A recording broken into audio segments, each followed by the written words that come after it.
Hello and welcome. Thank you for joining us for another Board of Supervisors recap.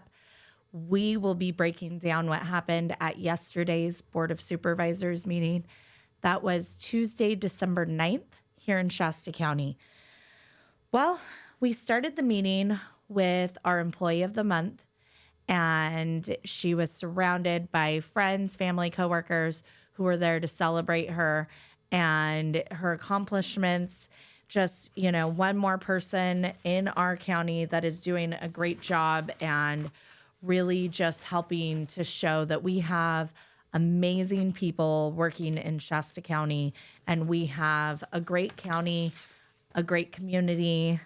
We live in a great city. I love that we start the meetings with something so positive. So congratulations to Karen Ottman for your December Shasta County Employee of the Month. And the next thing was the probation department offered awards and recognition to Curtis Holt and Gabriella Redelsberger for their life-saving actions when they were out doing their job and they came upon somebody in a vehicle who had overdosed, and they saved that gentleman's life. So they were recognized and given awards and celebrated. And it is just, again, we have great people in our community doing great things.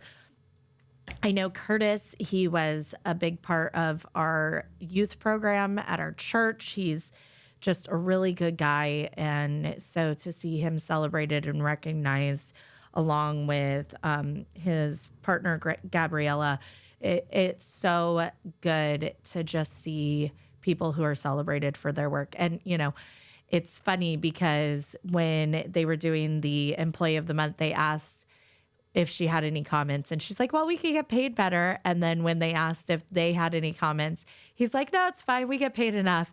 And that's his personality. I thought that was great. That was really funny. So I love that we get to start our meetings with prayer and with positivity, because things quickly start to go downhill in that room with some of the behaviors and stuff that happens. So, it's really good. And I think that we do need to celebrate more of that stuff, and that hopefully someday soon we can get rid of the circus that happens in that room and get down to real business. So we then went into the board reports from the CEO and each of the board members. And CEO Ricker talked a lot about the different strategic planning meetings that happened across the county. And that presentation from Hope Seth on the strategic plan will be next board meeting. So I look forward to that. And then he spoke about the True North meeting that happened Monday evening.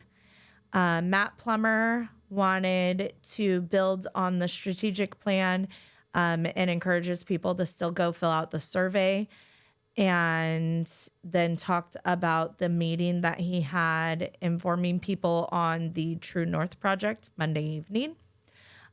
He's working on AI solutions for local government, and he made a motion to amend to allow every supervisor to bring items to the agenda. As it sits right now, it is the chair and the CEO, and they can bring up at any point in any meeting that they want something added. And then it's up to the CEO and the chair to put it on. And I believe every time, if not almost every time, things have been added. But there were reasons. Chair Cry said that there were reasons in the past where it was frivolous stuff. So to kind of add order to it, that's why it is the chair and the CEO. I think that it's great that all of our supervisors, and I agree with Plummer, they're elected officials. They should be able to bring something. I think they have been able to bring something. I know in other cities and at city government level, they have to go through staff and the CEO only, or the chair and the CEO. And they are not allowed to put things on and run up against walls and that. So I think that as long as it is working and they are allowed to put it on, either way is going to be great. So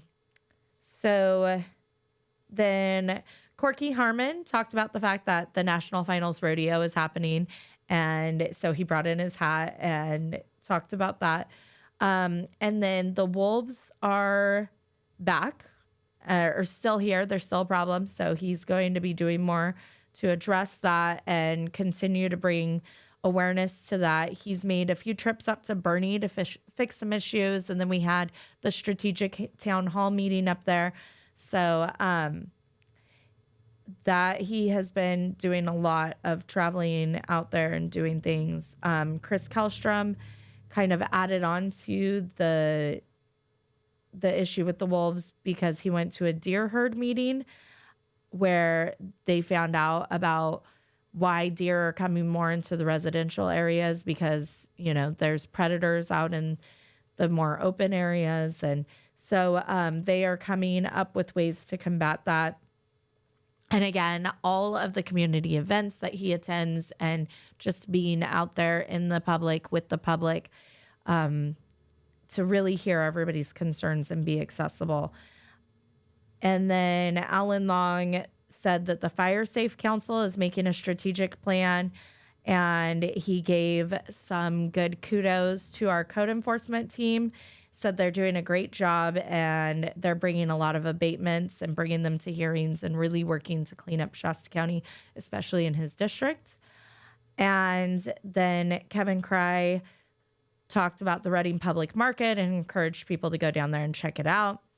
And then he met with the director of the Substance Abuse Coalition, went to CSAC where he spoke with Doug Bond of Amity Foundation again.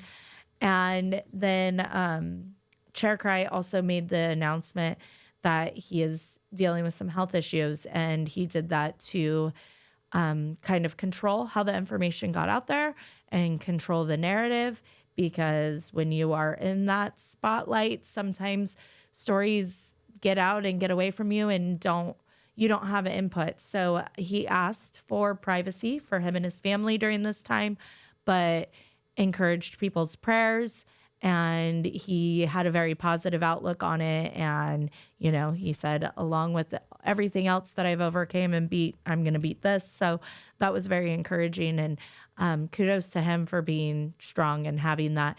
But I do want to say shame on those people who are using it as an opportunity to throw daggers and arrows. And this morning, there's already comments on social media that, you know, why did he announce it?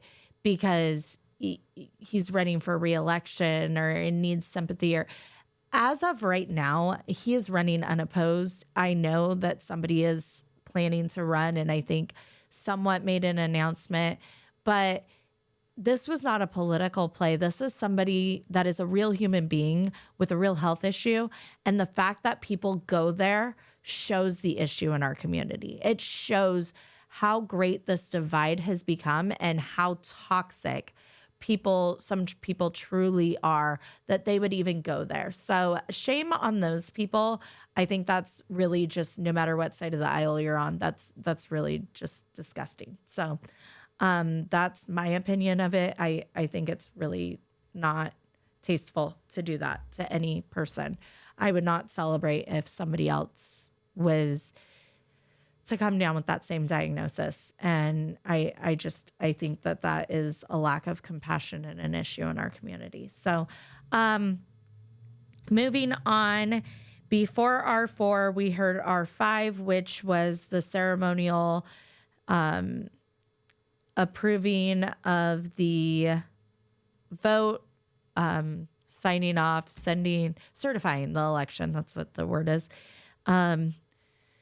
So I say it's ceremonial because we've been told over the last few years, it doesn't really matter what you vote, what you say, this is ceremonial. So some of the public comment was, you know, using those previous years' experience. Well, are you going to do this one under duress and whatever else? But that's the election's been certified and sent on. So Then we went back to R4, which was discuss the True North Health Campus application proposed by Arch Collaborative.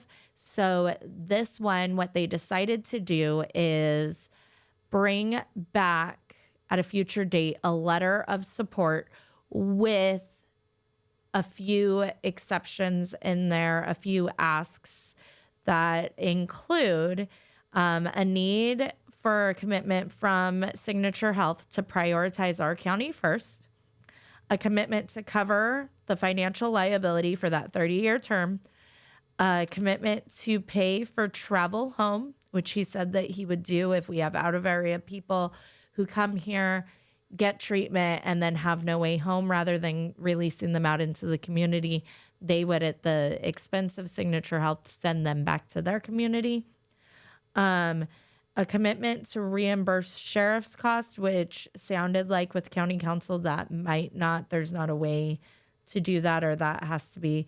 And then Christy Coleman got up and spoke about the fact that she did change her letter to a letter of support because it allowed her to have conversations and discuss further, and really got her a seat to be able to negotiate at the table. And that she did get an answer back from the state that we are not going to be financially responsible for the 30-year commitment, but needs that verified by one more department in the state. And then, during public comment, Ken Mashad got up and he spoke about the breakdown of costs and the fact that this grant is a bond, which I don't know. That was the first time that I had heard that term, but it really, I think we need to look into all aspects of it and really be interested while this negotiating and these things are being discussed, if this is something that at all needs to be paid back by our community and what percent, and have that question answered, because I think that that's something that none of us were thinking. But if it is not true grant funding where it is given and not to be paid back, then we need to know that. So, and I think that, we've had a lot of discussions about True North and Signature Health. And so I think that I will leave that there. And if you want more information, you can watch one of the other shows, or you can go back and watch the meetings. Or I did put out the question and answer portion on Mountaintop from Monday night's thing with long, detailed synopsis based on my notes and some of the questions that I think weren't answered. So moving on from that, we went to consent. And the consent agenda had 20 items, and that passed 5-0 with Supervisor Plummer recusing himself from the one that has to do with the Good News Rescue Mission. We then went to R6, was elect the 2026 Board of Supervisors Chair and Vice Chair. And that was an interesting conversation. And so that was decided unanimously that Corky Harmon would be the vice chair. And then the chair position was Plummer or Chris Kellstrom. And the end vote was Plummer had him and Ellen Long, and then Chris Kellstrom had the support of Chair Cry and Supervisor Harmon. So Chris Kellstrom will be the chair for the next year of the Board of Supervisors. So he will be the 2026 Board of Supervisors chair. So congratulations, future chair, Chris Kellstrom.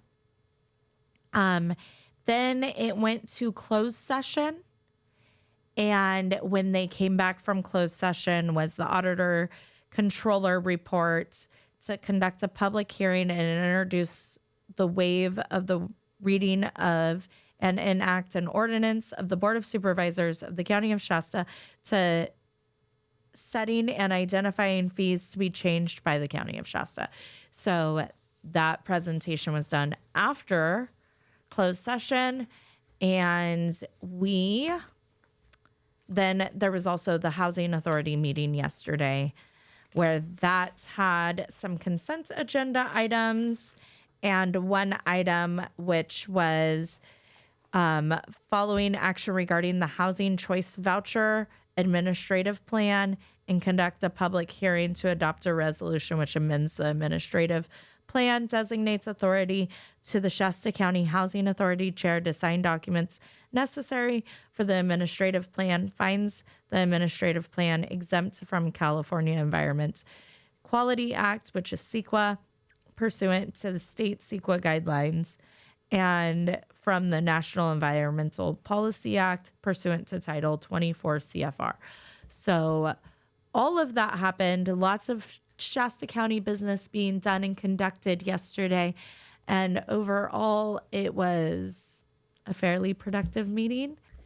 When I get done with board reports and meeting updates like this, people always ask me, how do you find the energy? How do you find the time? How do you do this? And the thing is, the answer used to be my pretty sparkly cup was filled with energy drink after energy drink after energy drink. I had days where I drank 3 or 4 of the large can energy drinks to get through my day. I'm a mom. I do this. There's days where I have 2 meetings a day and I'm doing 17 to 18 hours worth of meetings and then doing recaps and doing editing. And there is a lot to go over and a lot to do. But I have actually gotten myself completely off of the energy drinks by taking high velocity from Liberty Labs supplements. So go to libertylabssupplements.com and use the promo code MTM10 to get your 10% discount and help support Mountaintop Media. But get yourself some natural energy. I know that I've been taking this. My best friend's been taking it. We both mix it with something else. I have a flavored drink packet that I like to put in it. She has an Arbonne energy drink that she likes to put with it. And it tastes great by itself. So you can just mix it with water and drink it. But this has been the game changer in my energy level, allowing me to go to meeting after meeting and come back and report to the public. So if you are looking for a natural way to boost your energy and get all the vitamins and minerals that you need to take on your day, go to libertylabssupplements.com. Don't forget to use the promo code MTM10 to save money. But we have so many great supplements there that will help improve your life, your energy, and your daily function. Thank you so much for tuning in, and we will see you on the next one. Have a great evening, and we appreciate you, Shasta County. Remember, get involved. Go to the city websites, go to the county websites, sign up for alerts, and check the agendas. Know what's going, know what is coming out in your community, and tell people. If you don't want to run for a position, talk to people about what's going on in our community. Let them know that the 3-minute clip that they see on KRCR once a week of theatrics happening in the Board of Supervisors meeting is not truly what is happening in the entirety of the meeting and the business that's being conducted in Shasta County. So it is our civil duty and responsibility to be involved and hold our government accountable. And we cannot do that if we were sitting on the couch watching football and not paying attention to what's going on in our local government. Thank you so much and have a wonderful day.